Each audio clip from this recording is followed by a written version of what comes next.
കരിവാരി തേച്ചിട്ട് ഞാൻ ഓടിക്കളയുന്ന ആരും വിചാരിക്കണ്ട. ജയശങ്കരൻ കരിവാരി തേക്കാൻ വന്നല്ലോ, എന്നിട്ട് ഇപ്പൊ എന്തായി?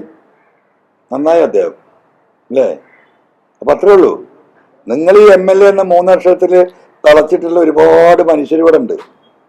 ആ കൂട്ടത്തിൽ നിങ്ങൾ എന്നെ കൂട്ടിയേ വേണ്ട. ആ തളച്ചിടലിൽ ഞാൻ നിൽക്കൂല. ഞാൻ മാന്യമായ മനുഷ്യരോട് മാന്യമായി പെരുമാറും, ഗുണ്ടകളോട് അതിഗുണ്ടയായി പെരുമാറും, സാധുക്കളോട് അതിസാധുവായി പെരുമാറും. അപ്പൊ അതിലൊന്നും ഒരു വിട്ടുവീഴ്ചയില്ല. PV അൻവറിന്റെ സ്വഭാവം അത് തന്നെയാണ്. അപ്പൊ ഞാൻ നല്ലവനായില്ലെങ്കിൽ ഞാൻ നല്ലവനാന്നുള്ള വാദം എനിക്ക് ആദ്യം മുതലേ ഇല്ല. എന്നോട് ഈ സമൂഹത്തിനോട് എങ്ങനെ പെരുമാറുന്നോ ആ പെരുമാറുന്നവരോട് അങ്ങനെ തന്നെ ഞാൻ പെരുമാറും. അതാണ്. കുത്തുമ്പോ കൊമ്പനോട് കുത്തുന്ന് പറഞ്ഞല്ലോ. കൊമ്പം വന്ന് കുത്തിയപ്പോ എന്തായി? ആ വിഷയത്തിൽ അത്രേ ഉള്ളൂ. പക്ഷെ കുത്തുന്നത് ന്യായത്തിന് വേണ്ടിയാവണം. ആ ന്യായമുണ്ട് എന്ന് ബോധ്യപ്പെട്ടാൽ കുത്തും. അത് എത്ര കൊമ്പന്മാര് അപ്പുറത്തുനിന്ന് വന്നിട്ട് മറ്റേ കുങ്കിയാനുണ്ടല്ലോ, ഒരു 10-15 കുങ്കിയാനപ്പൊ റെഡി ഉണ്ടല്ലോ എന്റെ കുത്താൻ. എന്നിട്ടിപ്പോ എന്തായി? 4 ചാനലിൽ ഇരുന്ന് കുത്തി വെക്കുന്നുണ്ടല്ലോ. എവിടെയാ പൊളിയുന്നത്? പിന്നാമ്പറ പൊളിയുന്നത്. അത്രേ ഉള്ളൂ ഇതില്.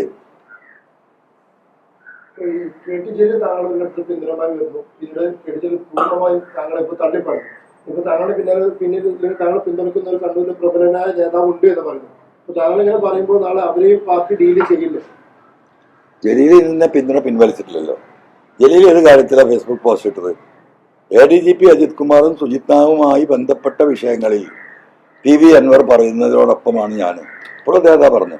അതിനപ്പുറത്തേക്ക് ഞാനില്ല. ഇപ്പോഴും അദ്ദേഹം പറഞ്ഞു അതിനപ്പുറത്തേക്കല്ല. അത് ഓരോരുത്തരും ഇഷ്ടല്ലേ? ആയിക്കോട്ടെ, പാർട്ടി ആവശ്യപ്പെട്ട പ്രചരണം ചെയ്തിട്ടുണ്ട്. അപ്പോഴും ഈ പറഞ്ഞ കാര്യമല്ലല്ലോ, അവിടുന്ന് ഇങ്ങോട്ടുള്ള കാര്യത്തിലല്ലേ ഉണ്ടാവുള്ളൂ. അത് നടക്കട്ടെ എന്ന്. ഇത് നമ്മളെ നല്ല സുഹൃത്തല്ലേ. പ്രചരണത്തിന് നമുക്ക് നല്ല കൈകൊട്ടി പിന്തുണ കൊടുക്കാം.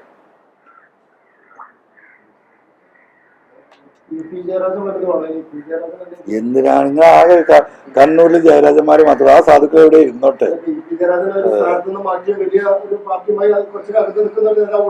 അദ്ദേഹത്തിന് ഒരു അകൽച്ചയുള്ളതായിട്ട് ഞാൻ കാണുന്നില്ല.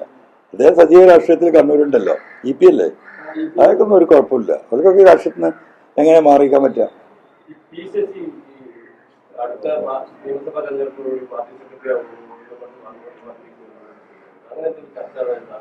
ആ പാർട്ടിയിൽ ഇപ്പൊ എന്തും തീരുമാനിക്കാൻ കഴിയുന്ന ശേഷി ഒരാൾക്കുണ്ടല്ലോ. അദ്ദേഹം എന്ത് തീരുമാനിക്കുന്നു അതൊക്കെ നടക്കും. ഇതൊന്നും ഇപ്പൊ ഒരു അത്ഭുതകരമായി തോന്നണ്ട. അല്ലാതാര് അദ്ദേഹത്തിന് എത്രയും ശേഷിയുണ്ട്. ഞാനത് കുറച്ച് കാണല്ല. അത് അദ്ദേഹത്തിന്റെ കഴിവാണ്. ഇപ്പൊ തൃശ്ശൂരിൽ സീറ്റ് BJP ഉണ്ടാക്കി എന്ന് പറഞ്ഞാൽ അത് BJPയുടെ കഴിവാണ്. അതിന് അതില് അത് ഉണ്ടാക്കി കൊടുക്കുന്നവരെ, അതിന് സഹായിച്ചവരെ തേറണ്ട്. അതിന് BJP കഴിഞ്ഞിട്ടല്ല കയറേണ്ടത്. രാഷ്ട്രീയ പാർട്ടികൾ അങ്ങനെ തന്നെയാണ്. തെരഞ്ഞെടുപ്പ് സമയത്ത് ഒരു സീറ്റ് ഇട്ടാൽ എല്ലാ ഗെയിം എല്ലാവരും കളിക്കും. അവര് ബുദ്ധിപരമായി കളിച്ചു. അതിന് ഈ ഗവൺമെന്റിനെയും ഈ പാർട്ടിയെയും ഈ പോലീസിനെയുമാണ് ഉപയോഗിച്ചത്. അതാണ് ഇവിടെ ചോദ്യം ചെയ്യുന്നത്. അല്ല BJPക്ക് ഒരു സീറ്റ് കിട്ടിയതിന് അവരെ കുറ്റം പറയാൻ പറ്റുമോ? അത് അവരുടെ മിടുക്ക്. ആ മിടുക്കിന് കൂട്ട് നിന്ന് ഈ കള്ളക്കളി നടത്തിയ പോലീസും ഈ പറയുന്ന പൊളിറ്റിക്കൽ സെക്രട്ടറിയും അവരെ കുറിച്ച് അന്വേഷിക്കണം എന്നാണ് ഞാൻ പറഞ്ഞത്. അതല്ലേ അതിൽ യാഥാർത്ഥ്യം.